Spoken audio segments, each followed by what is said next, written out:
While Lebanon remains a country that hosts the largest number of refugees per capita in the world, and one that houses a varying swath of diasporic communities, lesser known are its own diaspora scattered across the earth, who have chosen of their own volition to return. How do you decide what country, if any, is yours? Can you lay claim to both sides of a psychogeographic divide? Can one ever really return?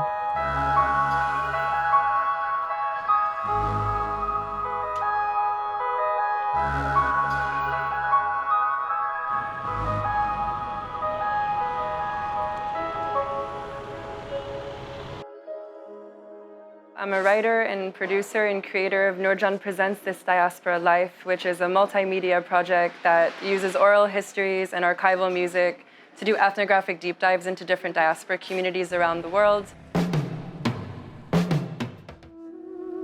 that I have this wonderful culture, even though I haven't been there. My diasporic identity wasn't something that I really engaged with when I was in America at all. I did not grow up in Lebanon. I also did not grow up in Armenia. My family is both. There was definitely the presence of it in the house, but it was something that I didn't really want to interact with because it just seemed very complicated.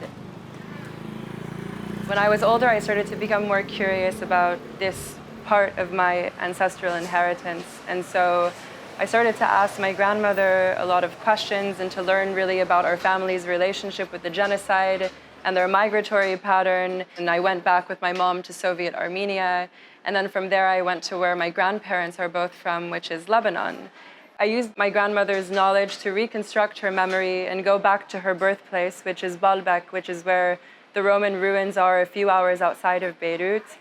And I happened to find my great-grandfather's watch shop there, and it was very moving. So I went back to New York and I packed my bags and I left, and that kind of was the start of this journey with the diasporic part of my identity.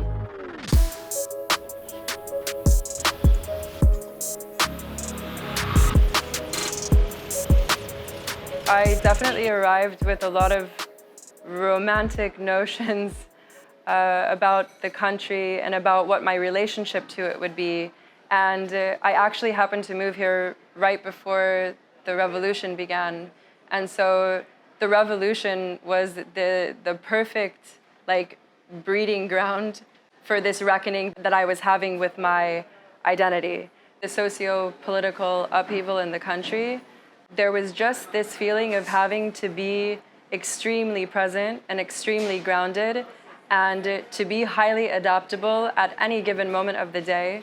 There wasn't always the opportunity to grapple so much with my identity in a psycho-spiritual way. As much as it felt like a kind of rite of passage to belonging to the community and belonging to the country, and it was really also this opportunity for me to realize that actually I was never going to feel a true belonging here in much the same way that now that I had been in the folds of Lebanon, I was never going to feel a true sense of belonging back in America, which is my home. هيدا أنا عم أصلى زبونك هون عم بحلق هون عم بأرجل. I am the best barber in town. أهلا وسهلا. جيب معك دولارات. ما تجيب لبناني. دولار أخضر يكون ما يكون غير لون. I'm always going to feel bound to the country and the community, but at this point, even the community itself is extremely atomized and dispersed in much the same way that my diasporic family is. I'm becoming more accepting of these conditions. I don't feel like I have to remain in order to feel like I belong. I think I used to subscribe to the myth of return, and I think it's been a slow process of dismantling that. It's not so much about Armenian diasporic identity or Lebanese diasporic identity or Palestinian or Ethiopian or any of that. It really is about the underpinnings of diasporic identity and how we've been able to find that home within the atomizing conditions of the diasporic experience. I really became interested in finding people who had experiences that paralleled my own. I met British Syrian poet Lisa Minerva Lux during the October Revolution in Lebanon. It was clear from the onset that we spoke a similar language and shared a similar history. You've got to remember so much of the Lebanese population lives outside the country, more than lives in the country.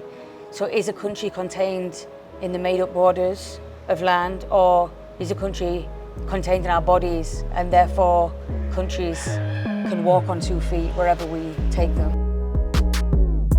Naima Yazbek is a Brazilian belly dancer with her parents' roots in Lebanon.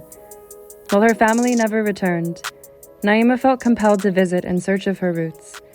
This is why I love Lebanon. I just learn from the good and the bad, and the opportunities I had here, even with all the fighting, the difficulties, are amazing. Where else could I have this, you know? Naima and Lux will join me in conversation on the streets of Beirut, deep diving into the depths of our diasporic identities